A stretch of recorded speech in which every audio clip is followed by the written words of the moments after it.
Alright, so we're here at the flight job today.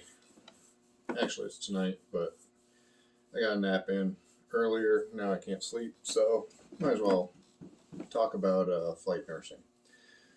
So, one of the big questions, or I can't say big, one of the frequent questions we get from people that are interested in joining this specialty is, what does it take to be a flight nurse? Well, we're going to go over the first two hard and fast rules, and that is you have to be a registered nurse with a license in good standing in the state in which you're going to be operating primarily, which should be a given for because of the level of care that we provide. So we do a lot of push medications, we do a lot of critical care drips, so from a legal perspective, an LPN just won't cut it. That's not to say there's anything against LPNs. I have nothing against them. I know some LPNs that I would trust more than some RNs. It's just a legal issue that you have to be a registered nurse. The second one is you have to have at least 3 years of emergency department or intensive care unit experience. And the reason for that is newer nurses might be smart enough, but they don't have the practical knowledge base in order to do this job. And by practical knowledge base, it goes beyond just general knowledge of the medications and patient situations and stuff like that. It means actual hands-on knowledge of assessment, looking for those hidden occult things that you really can't see, developing that clinical gestalt, that sense of when all of your numbers and your assessments and everything are saying everything's okay, developing that, what gestalt is that just knowledge, that certainty that the numbers and assessments are lying, that this patient is actually a lot more sick or a lot more injured than what everything else is showing you. So it takes time to develop that, and 3 years actually, in all honesty, is nowhere near enough time. When I started, I'd worked in the emergency department for 4 years. I'd also run ambulance for 3 years, ALS ambulance for 3 years, and I was in no way, shape, or form ready for the jump to flight nursing.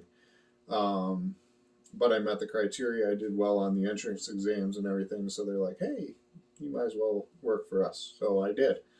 And, I do fairly well at it. I've been doing it now for 4 more years, so, I've learned more and I'm a lot more comfortable with this role. But making the jump from emergency department and ALS ambulance to flight nursing, it was almost like starting my nursing career all over again. There were days I went home, defeated and discouraged and everything else, just because of how overwhelming it was. So you really, truly need that clinical background in order to do this job and do it well. And that 3 years, don't think that just because you got 3 years under your belt that you're ready. If you've been away from that intensive care emergency department setting for a number of years, then you should get back into it. Because, like I said, the jump, there's so much more involved in flight nursing than there is, in the hospital.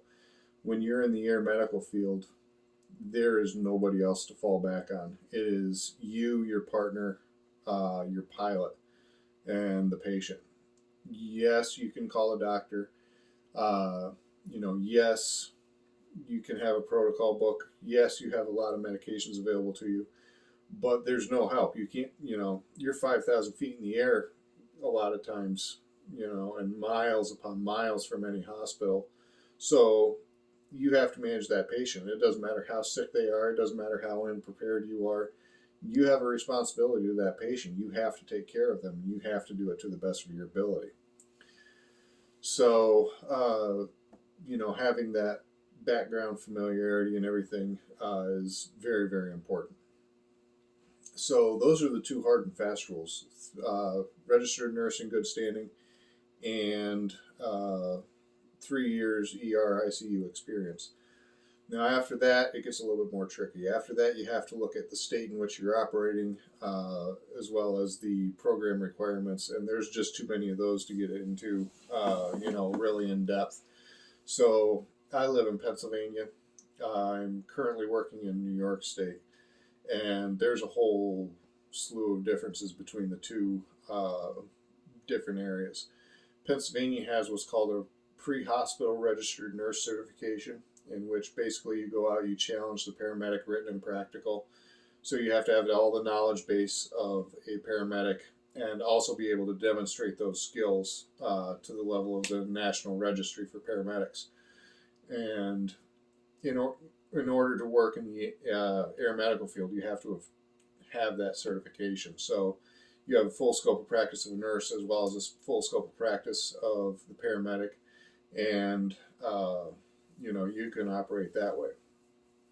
Whereas New York State is a lot different. New York State doesn't truly recognize nurses in the pre-hospital setting. So, whereas in Pennsylvania, you can fly with 2 nurses on the aircraft, Pennsylvania, you have to have, New York, you have to have a paramedic on with you. And that's not to say there's anything wrong with that. Paramedics don't get nearly the extent of critical care stuff that nurses do. And again, there's nothing wrong with paramedics. The only issue I have with paramedics is their education. And by that I mean a paramedic can only do paramedics or administration. That's it. As far as keeping within their scope and everything else. If they want to do other stuff, they have to go out and further their education in other ways, get other degrees, this, that, or whatever else. Again, it's the same deal as LPNs. I know paramedics that I would trust to take care of me long-term in critical care more than some nurses. I know paramedics that I would trust to take care of me more than some doctors. So again, it's nothing against them or the field. It's just the limitation, in my opinion, of their scope of practice and everything else, their limited practice environment. But going back to it, so I have to, working here in New York State, I have to have a paramedic with me. New York State, you could run a paramedic and a respiratory therapist in theory, a paramedic and an EMT basic in theory, but it limits you from doing some of the other more advanced stuff that you run into a lot with air medical. So some of the other requirements, some programs require a bachelor's degree, some programs don't. Some programs require your certified flight nurse. Some of them will let you run with a couple different ones, certified emergency nurse, certified critical care nurse, stuff like that. I've obtained a couple of those. It's just a way to test your knowledge and for the company to be able to hold out to the public and to insurance companies and say, our people know what they're talking about. It is what it is. I know a lot of people that would make great flight nurses or whatever. They just can't take tests, so they've had to quit their program or were turned away from programs because they just couldn't get that certification. It's program specific, accreditation specific. It just depends. Some programs require that you have your paramedic in addition to your nurse. Again, Pennsylvania is essentially that. It's just like if in New York State, if I wanted to do everything that the paramedics do and that the nurses have traditionally done in Pennsylvania, like I'm used to, I would have to go through an actual paramedic program, demonstrate that I have the knowledge and skills again to show that I can do that, perform that role. It's again, there's no way of running down every single difference and everything else. As far as what the environment's like, it's loud, it's noisy. and it's 120 miles an hour. And yes, I do mean that literally a lot of times, sometimes faster, sometimes a little bit slower, but not usually too much. But again, it's very autonomous. You can get standing orders, you can call and get patient specific orders, but a lot of it's just knowing and depending on your protocols to guide your treatment for the patient or whatever. Yes, we can fly through rain. No, we can't fly through heavy rain, and the reason for that is visibility. If we were trying to go to a scene call and we could only see a mile ahead while we're traveling at 120 nautical miles over the ground, we cover that mile in like 10 or 20 seconds. So that's not a whole lot of time to react. And if we're coming into a valley or whatever, and all of a sudden there's a cliff in front of us, that 10 to 20 seconds, part of that's going to be your processing speed. Some part of that's going to be the distance that's eaten up while you're trying to react. So we depend a lot on visibility. You might land on the highway. You might land in some farmers' fields. Muddy, wet, snowy, icy, whatever. But then you might turn around and go right to a hospital and do some of the most intense critical care patients that most of us would ever imagine. And again, you have to treat that patient on your own, with your partner, who may or may not have the knowledge of critical care that is expected of the nurse on the team. So, it's constantly dynamic. Today I punched in at 0800 and we have not turned a rotor all day. But I've also punched in and we've actually punched in early and left and not been back until well after shift change the next day. It's a very dynamic environment. You never know what it's going to be like. So,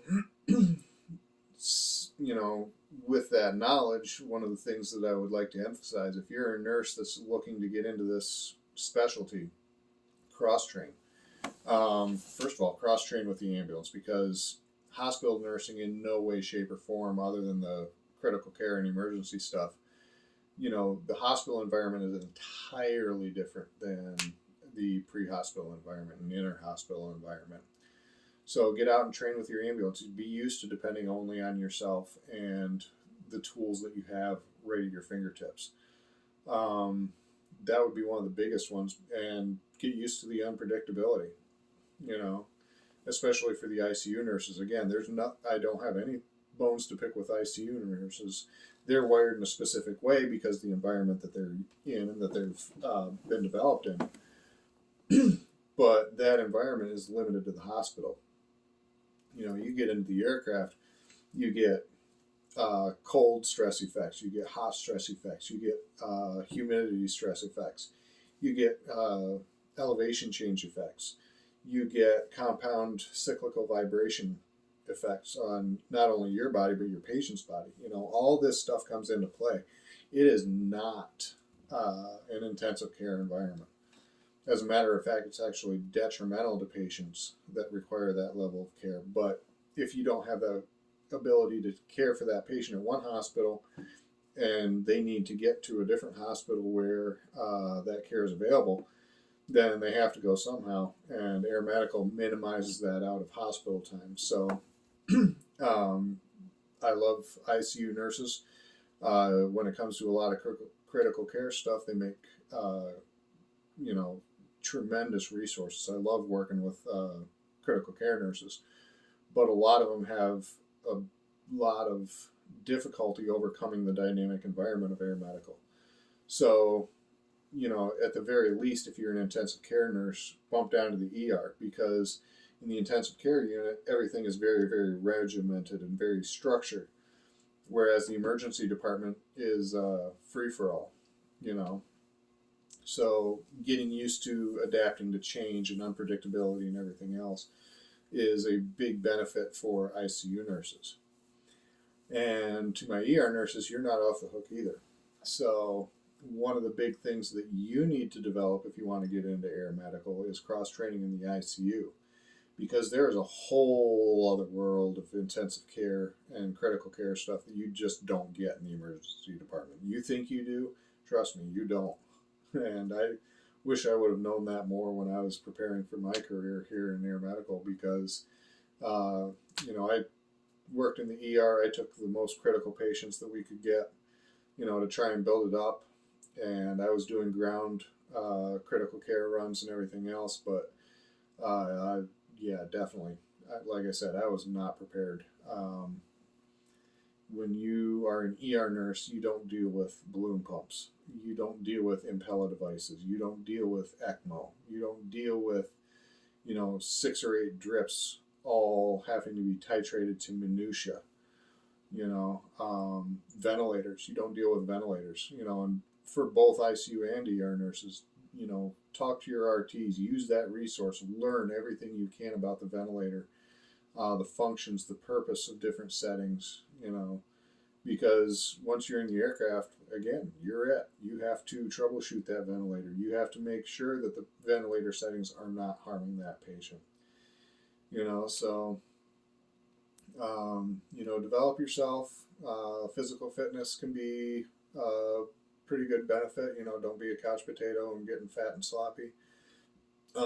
Because first of all, one thing that people are surprised to realize is air medical has a lot of weight restrictions on crew members.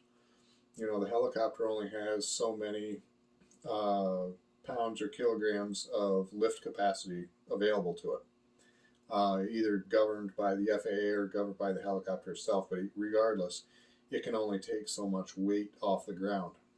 And when you multiply that times 3 crew members plus a couple 100 pounds of medical equipment, drugs, and everything else, and then you throw in a patient, plus the aircraft weight, plus the weight of the fuel in the aircraft, most of the time we're pretty well pushing the aircraft capabilities. So, make sure I would recommend that if you're 200 pounds, keep it there or get lower. Right now I'm around 217, so I need to take my own advice, but we do have weight limits for a reason, because if we can't take off with a patient on board because our crew is fat and sloppy, then we're not doing anybody any good. And the other thing is, aircraft are fairly small, fairly tight environments, but you also might have to hike a ways to get to your patient and bring them back to a safe landing zone, or you might, as you go up in elevation, oxygen becomes less available because oxygen is more dense, settles towards the ground. So you need to be able to, perform in high stress environments, in a hypoxic environment. So the better physical condition you're in, the better you're able to handle those situations in that environment. So those are just a couple tips for working in the air medical environment, and thanks for watching.